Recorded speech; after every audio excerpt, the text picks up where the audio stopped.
नमस्कार दोस्तों, आप सभी का हमारे YouTube चैनल JSB स्टोरीज में आपका हार्दिक स्वागत है। और आज हम कहानी सुनेंगे अटूट रिश्ता। मेरे पति का तबादला एक नए शहर में हुआ था। घर के कामों के लिए मैंने एक नौकरानी रखी थी जो समय पर आकर सारा काम कर जाती थी। मैंने नोटिस किया कि बाल बच्चेदार होने के बावजूद भी उसे घर जाने की जल्दी नहीं होती है। एक दिन मैंने उससे पूछ ही लिया, रागिनी, तेरे बच्चे कितने हैं? उनकी उम्र क्या क्या है? बोली, दीदी, 4 साल का बेटा और 6 बरस की बेटी है। सुनकर मुझे आश्चर्य हुआ।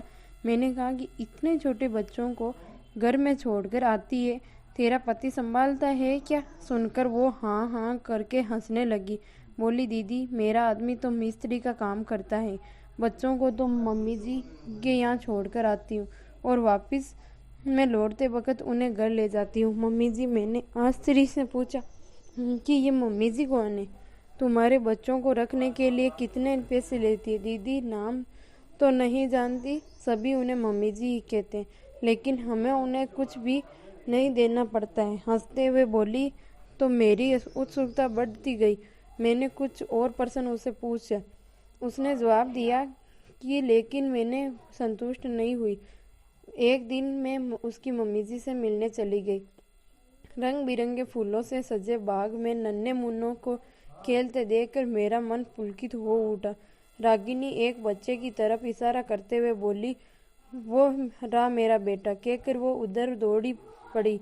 घर के बाहर किलकारी लिखा देखा तो तथाकथित मम्मी जी से मिलने की इच्छा और तीव्र हो गई।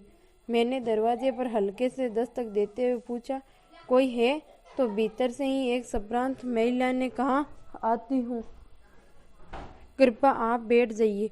मैं बैठकर सामने दीवार पर लगे रंग बिरंगे चित्रों, फूलों और फूल सब्जियों के पोस्टरों को देख ही रही थी कि गुलाबी रंग का सूट पहने महिला को देखकर मेरे मुंह से निकल पड़ा, गरिमा आंटी आप? अरे गुड्डी, तुम यहाँ कैसे? मुस्कुराते हुए उन्होंने मुझे गले लगा लिया। गरिमा आंटी मेरे पड़ोस में रहती थी। छुट्टियों में मैं जब भी घर जाती तो उनके साथ बहुत बातें करती थी। उम्र का अंतर होने के बावजूद हमारे बीच एक गहरा रिश्ता बन गया था। मेरा गुड्डी नाम उन्होंने ही रखा था। उनके 3 बरस के बेटे को परेशान करने में मुझे बहुत मज़ा आता था। और तब वे कहती थी कि बड़ा होकर आरव, उनका बेटा, तेरे बच्चों पर अपनी भड़ास निकालेगा। मैं हॉस्टल में ही थी, तभी मम्मी जी ने पत्र लिखा कि अंकल का तबादला हो गया है और तेरी गरिमा आंटी से परिवार यहाँ से चली गई है। इतने सालों बाद आज अचानक उन्हें देखकर मैं चकित थी और खुश भी। मैंने उन्हें अपने बारे में बताया। फिर उसने पूछा कि अंकल जी कैसे हैं? आरव तो अब भी बहुत बड़ा हो गया होगा, क्या कर रहा है, वगैरह वगैरह। उन्होंने कहा, पीछे देख। मैंने मुड़कर देखा तो दंग रह गई। दीवार पर एक बड़े से फ्रेम में अंकल के साथ आरव की तस्वीर टंगी थी, जिस पर फूलों का हार था। हे भगवान, ये सब कैसे? हम लोगों को नई जगह रास नहीं आई? गुड्डी अपने आंसुओं को रोकने का प्रयास करती हुई वे बोली, क्या मतलब? मैंने पूछा। तब आंटी बताने लगी, तेरे अंकल का तबादला एक कस्बे में हुआ था जहाँ सुविधा कम और समस्याएं अधिक थी। आरव बीमार रहने लगा। डॉक्टर के बहुत चक्कर लगाए, लेकिन बीमारी समझ ही नहीं आ रही थी। फिर हम यहाँ आ गए। तब डॉक्टर ने हमें मुंबई जाने की सलाह दी। वहाँ जाने पर पता चला कि आरव के दिल में छेद है, जो अब कोई दवा और कोई दुआ काम नहीं आई।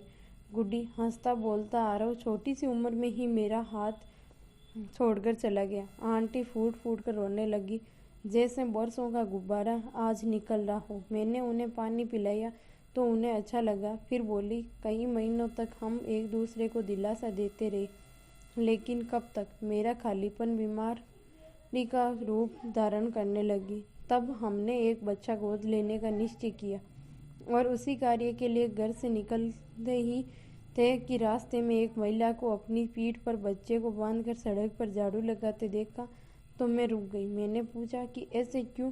घर में क्यों नहीं रख कर आती हो? ऐसे तो वे बोली, कहाँ मैडम, आदमी काम पर जाता है और सास बीमार रहती है। बड़ा मेम साहब लोग तो कौन सा कहर वेर में रख देता है, हम गरीब कहाँ। फिर मैंने कुछ और बच्चों को गंदी जगह पर सोते देखा जहाँ मक्खी मच्छरों का झुंड था, तो मैं सिहर उठी। बस गुड्डी, तभी मैंने सोच लिया कि अपने आरव को नहीं बचा सकी तो क्या हुआ, इनके नन्हीहालों को की सुरक्षा करूंगी मैं, ये कहते हुए और मैंने इन बच्चों के लिए डे केयर खोलने का निश्चय कर लिया। कहते हुए उनके चेहरे पर खुशी और संतोष के भाव थे। कहने लगी, जमाने की हवा देखते हुए पहले तो वे अपना बच्चों पर मेरा पासपोर्ट छोड़ने में हिचकिचाई, फिर हमने उन्हें विश्वास दिलाया, तसल्ली हुई तो फिर उन्होंने अपने जान पहचान वालों को भी बताया। 2 से 4 और 4 से 8 होने लगे और इस तरह मेरा छोटा सा आंगन इन बच्चों की किलकारियों से गूंजने लगा। इनके साथ मेरा अटूट रिश्ता बन गया है। गुड्डी की इन्हें छींक भी आती है तो मैं परेशान हो उठती हूँ। सभी बच्चे एक साथ खाते पीते हैं, आपस में मिलजुल कर खेलते हैं, लड़ते झगड़ते हैं तो एक दूसरे का ख्याल रखना भी सीखते हैं। भगवान का दिया तो सब कुछ था, हमारे पास एक कमी थी जो इन बच्चों के आ जाने से पूरी हो गई है। इनकी माएँ इन्हें बेफिक्र होकर यहाँ छोड़ जाती है और शाम को वापस ले जाती है। और अंकल जी, मैंने पूछा तो बोली सब ठीक ही चल रहा था। गुड्डी एक दिन बोले कि गरिमा, रिटायर होने के बाद मैं भी तुम्हारे बच्चों के बीच एक बच्चा बन जाऊंगा। लेकिन फिर न जाने क्या हुआ, एक दिन अचानक उन्हें दिल का दौरा पड़ा और बस बेटा, उसी दिन से मैं इन सब की मम्मी जी बन गई, क्योंकि सभी में मुझे अपना आरव भी दिखाई देता है। तभी एक बच्चा आकर उनसे लिपट गया और तोतली भाषा में बोलने लगा, मम्मी ये मुझको मारता है। और गरिमा आंटी उन बच्चों के साथ व्यस्त हो गई। गरिमा आंटी की बगिया का एक फूल अध खिला रह गया तो उनको बाकी फूलों को खिलाने का संकल्प कर लिया। उन बच्चों के साथ गरिमा आंटी का इंसानियत का रिश्ता कायम हो चुका था, जिसमें कोई लोभ, लालच या स्वार्थ की भावना नहीं थी।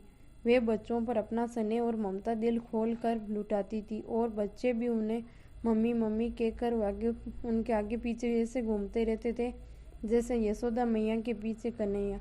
मैं उस ममतामयी देवी के आगे नतमस्तक हूँ। और ऐसी कहानियाँ सुनने के लिए हमारे YouTube चैनल JSP स्टोरीज़ को लाइक एंड सब्सक्राइब जरूर करें एंड बेल आइकन बटन ज़रूर दबाएं।